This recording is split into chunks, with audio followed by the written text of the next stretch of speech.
If your teacher told you not to write in your music, they were wrong. And it's probably why you are not progressing as fast as you could. If you sit down to practice and you can't remember what you did the day before, it's likely that no one ever taught you how to mark up your score correctly. And in today's video, I want to show you the one simple step that will help you learn every piano piece faster. It's writing in your music strategically. It sounds really basic, but most piano players either skip this completely or do it in a way that really slows them down.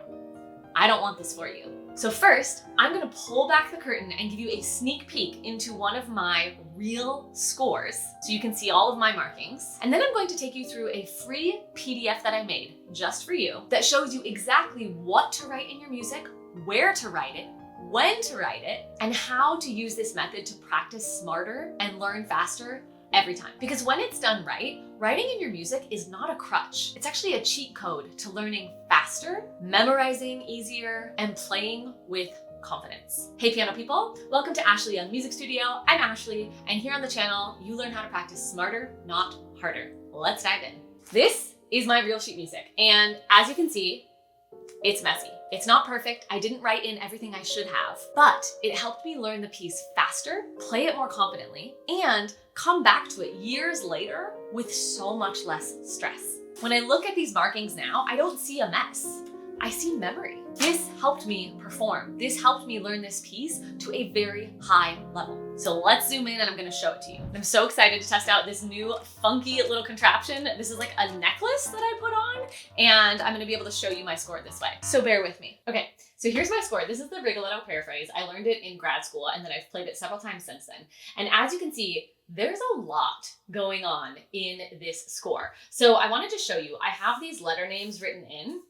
These are like chord analyzations, and you'll see them all over the place. And these are like my little notes to myself when I analyzed the score. This is likely something that I did in the very early stages, but then I left them in there because it's something that helped me with memorization, and it's something that helped me with reading.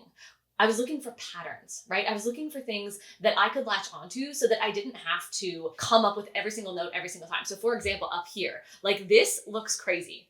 This is a lot of notes. There's a lot going on in this section. But what I realized is that this is actually just an A-flat-7 chord played over and over and over again. And as you look at the music, it looks so intimidating, but watch my hands. When I go to play it, it's actually just this. It's like this chord, which is A-flat-7, and then this is moving. That's all that is. And so looking at the score, super overwhelming. But when I analyzed the chord, it made it so much easier. So that's what those letter names are in my score. Now you'll also see, and it's a little hard to see, and I'm gonna get you a little closer, there's counting written in everywhere. And this is something that I'm really adamant about. Look at this. 1 and 2 and 3 and 4 and. It helps you remember what you're doing, and I'm gonna show you. So on that part that I was just pointing to, I can count it. I haven't played this in a while. I can count it 1 and 2 and 3 and 4 and 1 and 2 and 3 and 4 and. Now look at that section. So scary, right?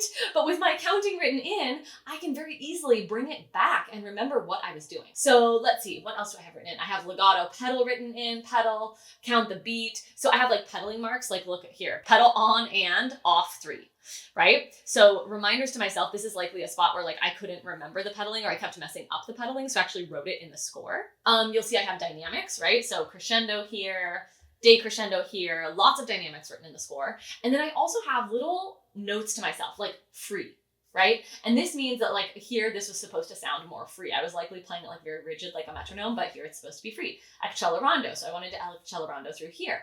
You'll notice I have circles. This is likely an area that I messed up a lot. I have a circle around a tempo. Likely I was forgetting to do that, right? More retardando. So I was doing this retardando, but it wasn't enough. So that's actually my teacher's handwriting. So at one point, my teacher in grad school wrote more. You'll see that I have harp written here. So I want this to sound like a harp. I want it to sound like a little brrr, like fall down harp, right? So many markings, and I don't want to take forever, but look at this page. Like look at all those circles. Look at all those markings. There's just so much. And when we look at my score, it looks like chaos, right? Like it just looks random. It looks like it doesn't make any sense. But now let me show you exactly what I was doing and the order that I was doing it in so that you can actually do this in your music and make a lot of sense of it. Now, we're gonna go through a list of how exactly you're going to do this in a simple and organized way. I'm going to take you through 4 markings that I recommend that you must write in your score without exception. And then we're going to go through 3 that are more optional. I would still highly recommend that you write them in the score because they can make a powerful difference in how expressive your playing becomes, but they're not absolutely necessary for every single piece. So let's dive in. But before we do, if you're getting something out of this video, give it a thumbs up. Make sure you're subscribed to the channel and turn on the bell so that you know every time these videos come out. If you were to watch all of my videos as they are released, which right now is every other week, and actually apply what you are learning to your practice, you will make heaps and heaps of progress in such a faster amount of time. Copy this link, share it with a friend or a community of adult piano players, and then don't forget, Piano Practice Lab is coming up very, very soon. This is a free 4-day event where we hang out in Zoom and I show you how to design a weekly practice routine that accelerates your trajectory to confident musical expression. You learn all about exactly what works when it comes to practicing and what doesn't work. This event is life-changing for people. I get messages all the time during the event, after the event, even months after the event from people that attended and learn information that helps them so much, and it's all for free. So make sure to reserve your free seat using the link in the description below. I will also put it on the end screen of this video so you don't forget. All right, the first must-do when it comes to writing in your music is counting. And as you can see here on the screen, when you're writing counting, you want to do it between the treble and bass clef, so between the stabs. This is the best place to do it, 1, so your brain doesn't get confused, but 2, so you can see how the right hand and the left hand line up together rhythmically. I recommend that you do this first as step number 1, because rhythm is not just about playing the notes correctly with the right amount of time. It's actually about how your brain processes and recalls information. Rhythm and counting provides the structure upon which everything else is built as you go about learning the piece. So in my music, you saw that I had some of the rhythm written in. I actually went in and wrote all of the rhythm, but what you're seeing or what you saw in my score is like the end result. And you'll notice it's a photocopy of the music, right? It's not the actual book. And that's because I usually have layers and layers and layers of things that I write in the score. And so at one point, all of the rhythm was written in and I likely erased it or made an additional photocopy once I had the rhythm and then only wrote the rhythm in on the sections where I really, really, really needed it throughout the entire learning process. Your second must-do when it comes to writing in your music is fingering. This is one that I didn't actually mention, but there is a lot of fingering written in this score. And similarly to counting, fingering is very important because it has to do with how your brain recalls information. If every time you sit down to play, you are making up the fingering as you go or flying by the seat of your pants, you're not giving your brain consistent information to recall. And therefore, you won't remember what you do from practice session to practice session. So fingering is written above the treble clef notes in the treble clef and below the bass clef notes in the bass clef. And I actually recommend that you write in every single finger number in the very early stages of learning the piece. The third must-do when it comes to writing in your music is dynamics and expression. You want to make sure that you actually have a concrete plan for your dynamics and the expressive elements that you're bringing to the piece. Oftentimes the dynamics are written in the score so you can highlight them or circle them, but most of the time there's not as many dynamics written in the score as what you're actually going to do at the end stage of learning. So you want to make sure to write in more wherever you make a decision so that you remember it and you don't just rely on your brain to keep track of all of this stuff that you're doing during your practice. The fourth must-do when it comes to writing in your music is pedal markings. This one is essential. So essential. And 99% of piano players skip this. Write in your pedaling. Half the time you'll be following what's in the score, but half the time you won't, depending on what your score is and if it even has pedal markings or not.